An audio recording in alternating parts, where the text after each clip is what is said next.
রাম রাম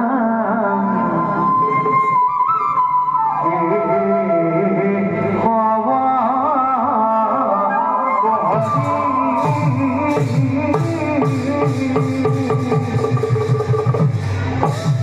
রাম প্রথমে প্রণাম ব্রহ্মা রূপে খনা খনা উত্তরে বাবা তার রক রণ নারায়ণ জয় হরি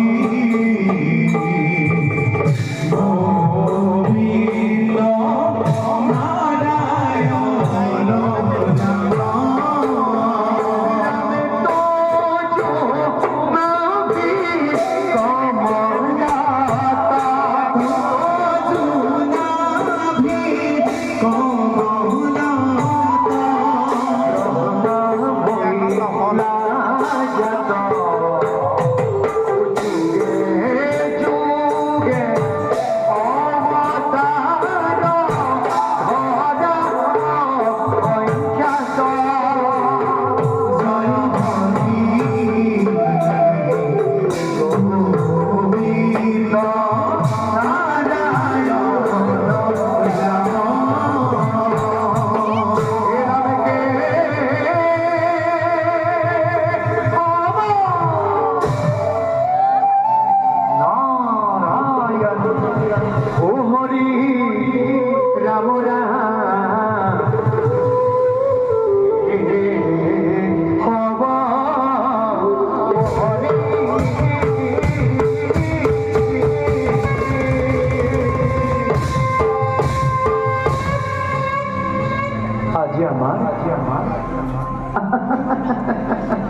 আজি আমার মহান সৌভাগ্য মানব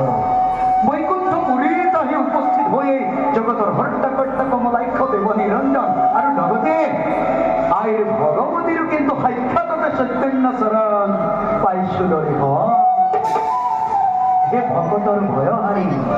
কমল লোচন হে আই ভগবতী তুই রে শ্রী সত্যন্য শরণত পুনঃশ্রবার এই নিত্যি নারদর অসভ্র কোটি প্রণিপাত করিবা গ্রহণ মাহং তিষ্ঠামি বৈকুণ্ঠে যোগিনাং হৃদয় নশ্য মদ্ভক্তা ইয়াত্রা গায়ন্তে তত্ত্ব তিষ্ঠামি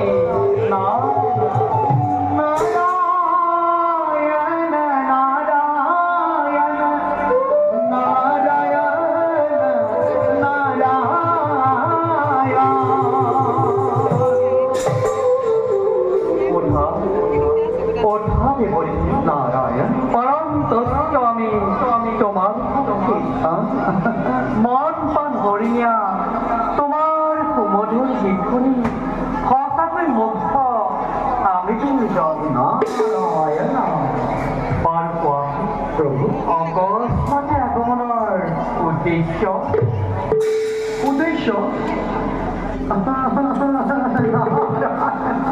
চলনা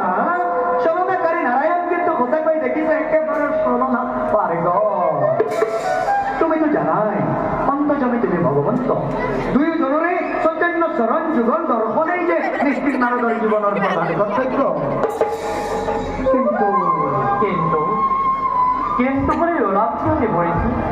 ব্যক্ত করা মনৰ পিতা মাধৱ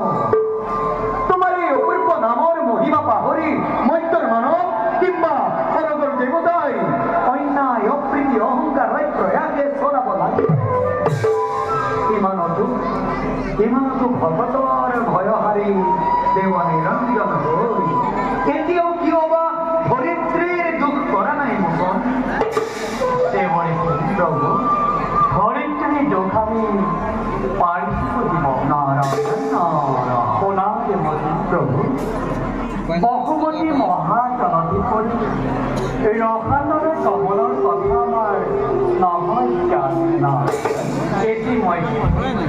সৃষ্টিকৰ্তা ব্ৰহ্মাই ধৰিত্ৰীৰ দুখ মোচন হেতু আমাক কৰিছে স্মৰণ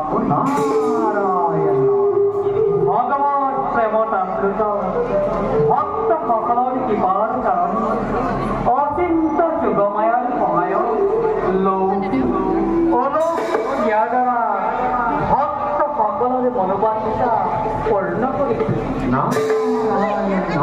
কে বলেছেন প্ৰভু? মনত পেলোৱাবে মৎস্য অৱতাৰৰ কথা। মৎস্য অৱতাৰৰ প্ৰলয়ৰ জলত যেতিয়া সত্যৱত ৰজা আমাৰ বিৰাট কায় দেখাই আমাৰ আৰু আমাৰ নামৰ পৰিচয় দিওঁ, তেতিয়া মোৰ পৰাক্ৰম দেখি বিশ্বম্ভৰে আমাকে লৈ হয়তো ব্ৰত ৰাজা দেখাইলা নিজ মায়া ধৰিলে সমুদ্ৰে তোমাৰ মহসকায়া দয়াল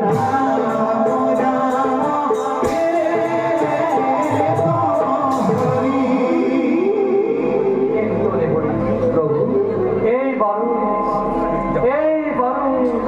ধৰিত্ৰী যোগ বছৰ হেতু বিশ্ববাসীয়ে দেখিবলৈ পাব আমাৰ এক অদ্ভুত অৱতাৰ।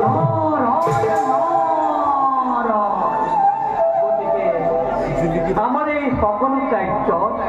তোমাৰ সহায়ৰ অৱসৰ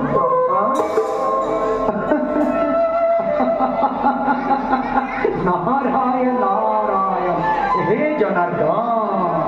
এই অপূৰ্ব বিশ্ব ব্ৰহ্মাণ্ডৰ ৰক্ষণৰ কাৰণে তোমাৰ প্ৰত্যেকটো উদ্দেশ্যতেই যে সহায়ৰ হস্তভাগী প্ৰদান কৰাই নিশ্চিত নাৰদৰে জীৱনৰ প্ৰধান কৰ্তব্য। পুনশ্ৰৱা দুয়োৰে চৰণত অচত্ৰ সেৱা জনাই এবে তাকে নারায়ণ শঙ্খ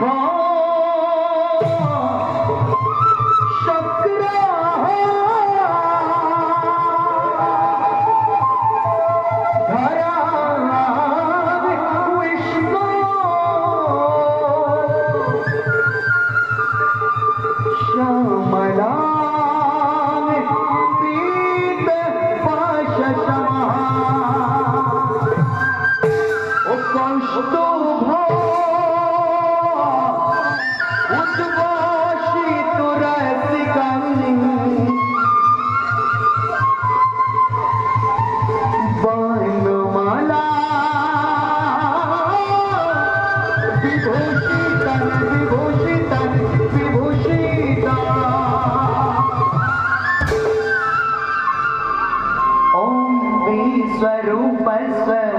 भर जसे पद में पद्मा लय तुम्हें सर्विता महिमन देवी महालक्ष्मी नमस्तुते नमस्तुते नमस्तुते।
ভকতির অমিয়া